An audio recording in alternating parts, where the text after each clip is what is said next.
Translation.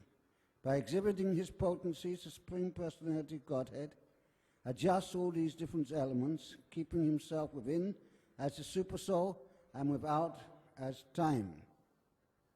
Krishna says, I am the giver of knowledge, remembrance, and forgetfulness. This is the Supersoul. I am the destroyer of all things. This is the time factor, also the form of a personality of Godhead. So it's going on. The 24 elements of the material universe, that's all there is. And the living entity has become entangled amongst them and is identifying that this is my place. And a pure living entity, he always has the choice. Minute independence. Surrender to Krishna, serve Krishna, or not serve Krishna and try to be imitation Krishna, try to be the enjoyer. But the living entity is Satchidananda. He's always pure. He's always transcendental.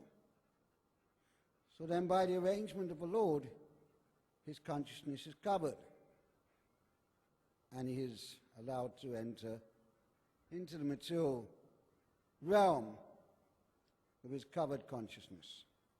And from that point on, he takes on false ego, false intelligence, false mind,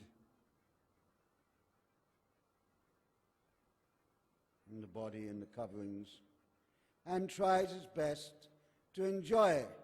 But even that he cannot do. He depends on his old friend, Krishna. Krishna comes in the form of a Paramatma with each and every living entity. Whatever body living entity may enter, the Lord goes along with him, trying to sanction what he wants, but at the same time witnessing what he does with his minute independence. And thus the living entity happily goes to hell again and again. He will start at the top in the position of Lord Brahma and slowly work his way down into deeper and deeper darkness until he gets trapped in the mud of the material universe. And to take care of that problem, the universe is destroyed. Everything is taken in again into the gigantic body of Mahavishnu. And then again he breathes out, and living entities get a new chance to take up their karmas and try to enjoy again. And this will carry on for eternity. That's why the conditioned living entity is called Nityabada. Nitya. Eternally tied to the material nature, eternally. There is no hope unless he comes in contact with a Vaishnava. If he's fortunate enough to come in contact with a Vaishnava, then he can get the opportunity once again, by the mercy of that Vaishnava, to take up the service of Krishna once again. Now, the previous chapter we were reading, Kapila says that devotional service is the sanam bonum, is the eternal, constitutional position of a living entity, to engage in devotional service. In this chapter, he's giving complete knowledge of how to become free from this material world, by explaining in detail how the material world is made up, how the living entity is actually not part of this material world, and by having this understanding he can start to make an effort to get free. But still, even with that knowledge, one will not attain devotional service. If one is very, very lucky, after many births he may be able to enter into the Brahma Jyoti. And when he gets tired there, he can come back to the material world again. So this knowledge in itself will not bring the perfection of going back to Godhead, unless one comes in contact with the Vaishnava, unless one learns the principles of devotional service. Shravanam, Kirtanam, Smaranam, Padasevanam. Unless one engages in the activities of hearing and chanting, remembering Krishna, worshipping his lotus feet, offering prayers, endeavoring to become his friend. Unless one engages in these activities, he cannot redevelop his relationship with the Lord, which is the real knowledge. That knowledge is given from within.